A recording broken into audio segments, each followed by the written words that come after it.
नमस्कार दोस्तों, आपका हार्दिक अभिनंदन है बिब्लियोफाइल के डिजिटल प्लेटफॉर्म पर। मैं दिनकर राणा हमेशा की तरह आपका स्वागत करता हूं और आज अपन मॉक टेस्ट सोल्यूशन लेके आए, उस पर चर्चा करते हैं। आइए। माउंट थूलियर अंडमान और निकोबार द्वीप समूह की एक महत्वपूर्ण पर्वत चोटी है। उसमें कहा ये किस अंडमान निकोबार के किस हिस्से में ये मौजूद है? आओ चर्चा करते हैं। माउंट थूलियर,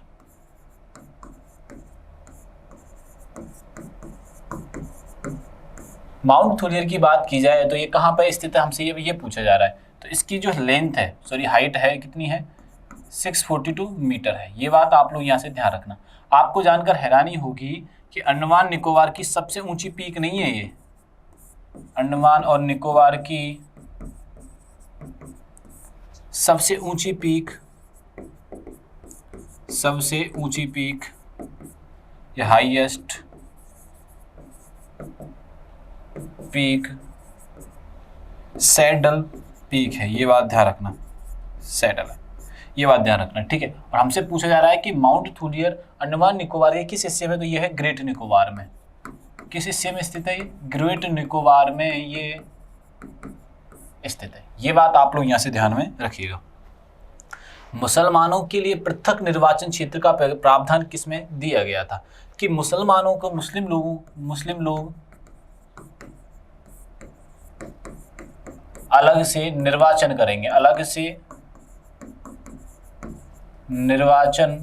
करेंगे, बच्चों, ये थी बात।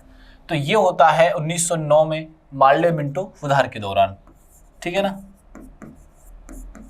मार्ले एंड मिंटो सुधार में होता है ये, ठीक है। तो यह क्या बात की गई थी कि मुस्लिम लोगों के लिए अलग से निर्वाचन मंडल का गठन किया जाएगा। ये बात ध्यान रखना। ये कंट्रोवर्शियल डिसीजन था मार्ले मिंटो को, और इससे क्या था कि भारत में अराजकता फैलानी थी, भारत में हिंदू मुस्लिम लड़ाइयाँ करानी थी, जाति प्रथा को बढ़ावा देना था और मेनली उनको अपना काम निकालना था। ये बात आप लोग यहाँ से ध्यान में रखिएगा। निम्नलिखित में से कौन सी वस्तु जीएसटी के अंतर्गत नहीं आती है? जीएसटी का मतलब होता है जो गुड्स एंड सर्विस टैक्स। क्या होता है? Goods and service tax. सबसे पहले फ्रांस में लागू होता है 1953 में। सबसे पहले कहाँ लागू हुआ था? फ्रांस में लागू हुआ था 1953 में। और भारत में ये लागू होता है 1 जुलाई 2017 को। ये बात ध्यान रखना। इसमें अलग अलग स्लैब्स बनी हुई हैं, और स्लैब में एक बात ध्यान रखना कि स्लैब बनी हुई हैं, तो आप इसमें ये बात ध्यान रखना कि प्रसाधन सामग्री, cosmetic, medical grade oxygen, jewellery, ये सारी चीज़ें किसमें आती हैं? जीएसटी में कवर होती हैं। लेकिन पेट्रोल जीएसटी में कवर नहीं होता, नॉट इंक्लूड इन जीएसटी। ये बात आप लोग यहाँ से ध्यान में रखिएगा। क्लियर है? चलो आगे बढ़ते हैं। निम्नलिखित में से किसका उल्लेख भारत के संविधान में आपातकाल के रूप में नहीं किया गया? भाई किसकी इमरजेंसी संविधान के अकॉर्डिंग नहीं लगाई जा सकती है? तो देखो, राष्ट्रीय नेशनल इमरजेंसी होती है, बिल्कुल सही बात है। राज्य में स्टेट इमरजेंसी होती है, और वित्तीय आपातकालीन रहता है, फाइनेंशियल। ये तीनों का उल्लेख हमें कॉन्स्टिट्यूशन में देखने को मिलता है, लेकिन स्वास्थ्य आपातकालीन ये चीज़ें हमें देखने को नहीं मिलती है। हाल ही में किस राज्य में आपातकालीन इमरजेंसी लगाई गई थी? तो मणिपुर राज्य में हाल ही में इमरजेंसी लगाई गई थी। ये बात आप लोग यहाँ से ध्यान में रखना। और यहाँ के नए सीएम कौन है? खेमचंद है, युमनाम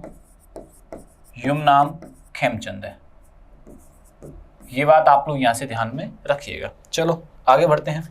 निम्नलिखित में से किस वर्ष यूरोप और भारत के बीच पहला टेलीग्राफिक कनेक्शन स्थापित किया गया था? भैया देखो, पहली बात तो ये पता होना चाहिए भारत में टेलीग्राफिक चीजें कब आई थी। तो पहली बार भारत में टेलीग्राफिक चीजें आती है 1851 के अंदर। भारत में पहली बार टेलीग्राफ या टेलीग्राम भारत में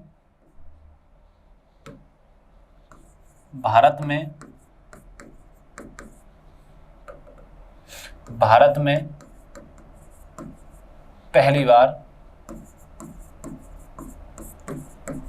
टेलीग्राफ आता है। ये बात ध्यान रखनी। कब आता है? 1851 में आता है। 1851 पहली बार टेलीग्राफ आता है बच्चों। ये बात आप लोग यहाँ से ध्यान में रखिए। लेकिन हमने यूरोप से अपना पहला संबंध कब बनाया? यूरोप और भारत के बीच में पहला टेलीग्रामिक जो संबंध बनता है वो 1865 में बनता है, ठीक है ना। ये बात ध्यान रखना, 1865 में बनता है। भारत और यूरोप के मध्य बिटवीन इंडिया एंड यूरोप 1865 में क्या होता है? स्थापित करेक्शन किया जाता है, टेलीग्राफ का कनेक्शन किया जाता है। ये बात आप लोग यहां से ध्यान में रखना। 1865। निम्नलिखित में से कौन कर्नाटक वीरशैव आंदोलन के संस्थापक थे? हमसे ये पूछा जा रहा है कि वीरशैव आंदोलन के संस्थापक कौन थे? सैम वंडर थे, वसवर्णा थे, अप्पर थे या सुंदरर थे? वो थे भैया वसवर्णा। ये बात ध्यान रखना। कर्नाटक में वीरशैव आंदोलन के संस्थापक, वीरशैव संस्थापक, ये बात आप लोग यहां से ध्यान में रखिएगा। निम्नलिखित में किस राज्य केंद्र शासित प्रदेश में कुल भौगोलिक क्षेत्र के वन क्षेत्र का प्रतिशत सबसे अधिक है? तो वन क्षेत्र हमसे सबसे ज्यादा पूछा जा रहा है। तो भारत में सर्वाधिक वन क्षेत्र कहाँ है, ये हमसे पूछा जा रहा है। भारत में सर्वाधिक वन क्षेत्र, मैक्सिमम वन क्षेत्र, फॉरेस्ट एरिया, वन क्षेत्र यानी कि फॉरेस्ट एरिया। ठीक है, अब यहाँ पे आंसर दोनों चीज तरफ से बदल जाते हैं। अगर कोई लक्षद्वीप करना चाहता है तो केंद्र शासित को करेगा, ये बात ध्यान रखना। अगर राज्य करते हैं तो मिजोरम होता है, लेकिन हमारा जो आंसर प्रायोरिटी है दोनों में से भी ज्यादा कौन सा है? लक्षद्वीप है, ये बात ध्यान रखना। और स्टेट की बात की जाए तो स्टेट की बात की जाए जो पूर्ण राज्य है उसमें मिजोरम आता है, केंद्र शासित और इन दोनों में भी सबसे आगे कौन है? लक्षद्वीप है, ये बात ध्यान रखना। तो हमारा आंसर तो ये हो जाएगा बी। ठीक है ना, ये बात ध्यान रखने वाली बात है। बरमूडा द्वीप समूह कहाँ स्थित है? आपने सुना होगा बरमूडा द्वीप के बारे में। इसकी खास बात मैं आपको बताता हूँ। बरमूडा द्वीप, बरमूडा टीम भी है एक, आपको याद हो तो बरमूडा टीम के बारे में आपको याद होगा। बरमूडा टीम भारत देश में आई थी एक बार, शायद वो गलती से मैच जीत गई थी। क्या हुआ था? वो गलती से मैच जीत गई थी, तो उसके कुछ ऐसी चीजें हुई थी जो ठीक नहीं, मतलब उन्होंने मिसबिहेव क्यों नहीं किया था, मतलब बहुत तरीके से नहीं जीती नहीं थी, शायद एक विकेट लिया था, मुझे ढंग से याद नहीं आ रहा, मैंने हाईलाइट मैच का देखा था तब मैं आपको बता पा रहा हूँ। तो बरमूडा द्वीप जो है कहाँ पे है? उत्तरी अटलांटिक महासागर में स्थित है, ये बात आप लोग यहाँ से ध्यान में रखिएगा। चलो आगे चलते हैं।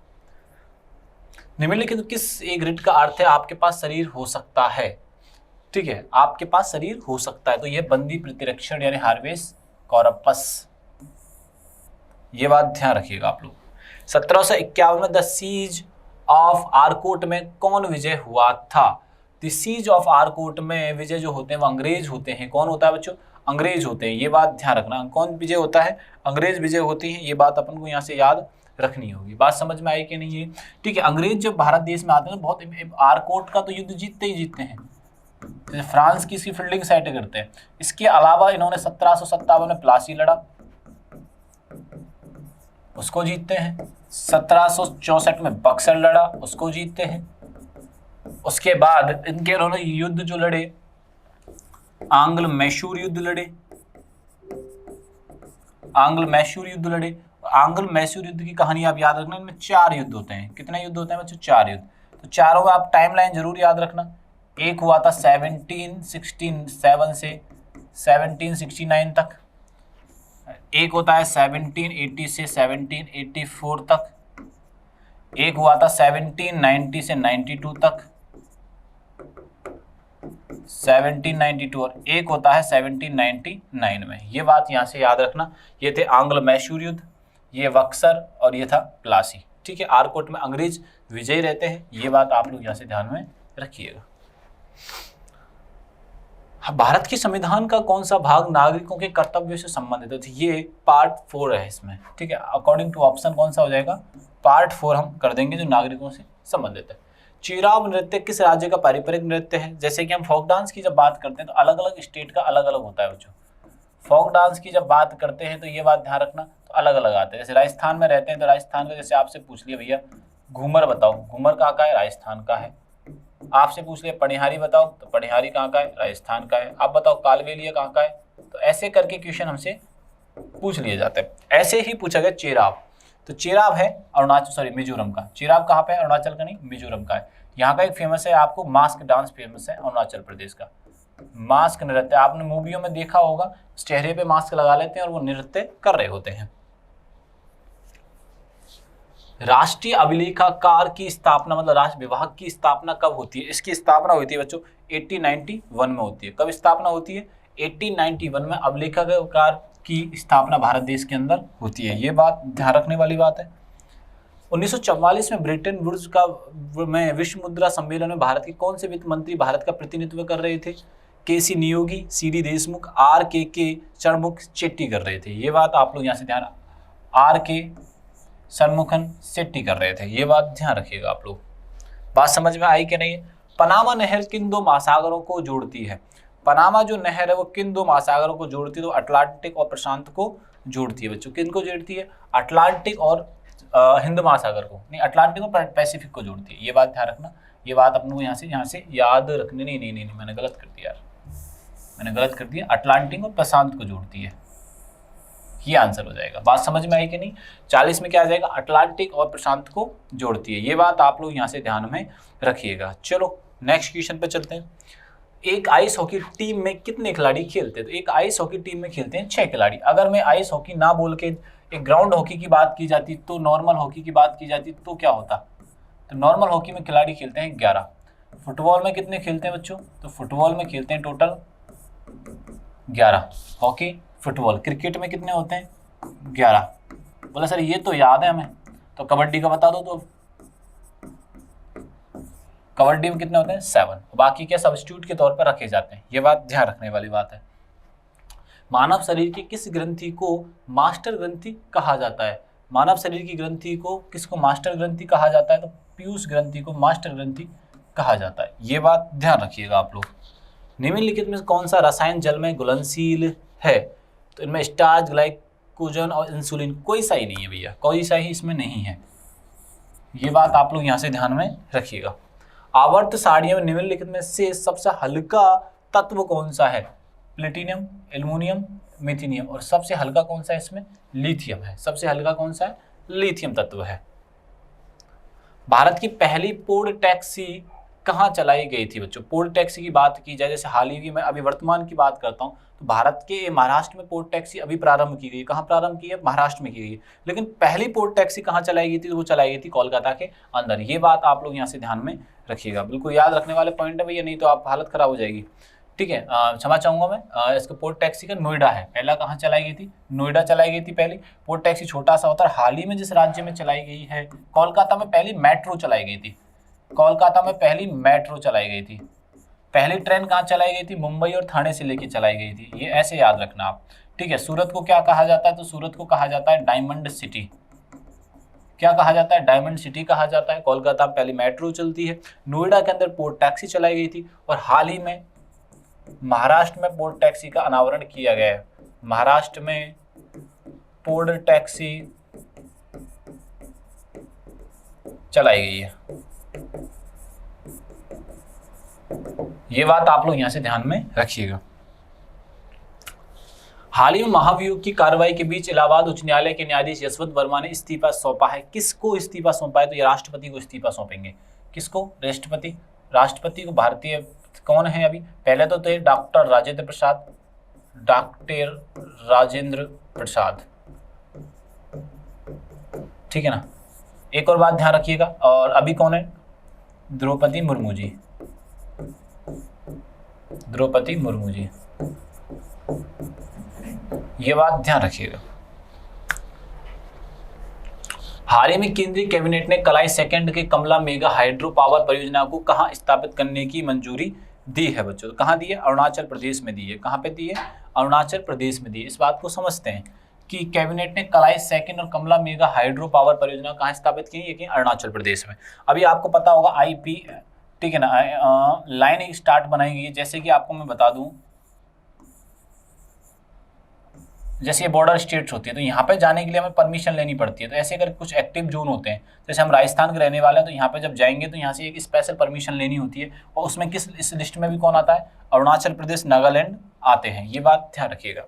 हाल ही में दूरी की बैलिस्टिक मिसाइल होंगसोंग 11GA का सफल परीक्षण किया है नॉर्थ कोरिया ने। किसने किया है? नॉर्थ कोरिया ने हाल ही में इसका परीक्षण किया है। हाल ही में प्रोजेक्ट हिम सरोवर कहाँ प्रारंभ किया गया? तो ये लद्दाख में प्रारंभ किया गया है। प्रोजेक्ट हिम सरोवर प्रारंभ किया गया है लद्दाख में। हाल ही में प्रधानमंत्री श्री नरेंद्र मोदी जी ने किस राज्य के वारंगल में पीएम मित्र का पार्क का उद्घाटन किया है? तो ये किया है तेलंगाना में। ये बात भी आपको यहाँ से ध्यान रखनी है। ऐसे करके हमने 25 क्वेश्चंस का सलूशन किया बच्चों। आपको वीडियो अच्छा लगे तो दोस्तों को ज़्यादा से ज़्यादा शेयर करिएगा और चैनल को सब्सक्राइब करना तो बिल्कुल भी नहीं भूलना है। सभी जानकारी आपको टेलीग्राम पर मिलने वाली है। तब तक के लिए थैंक यू, धन्यवाद।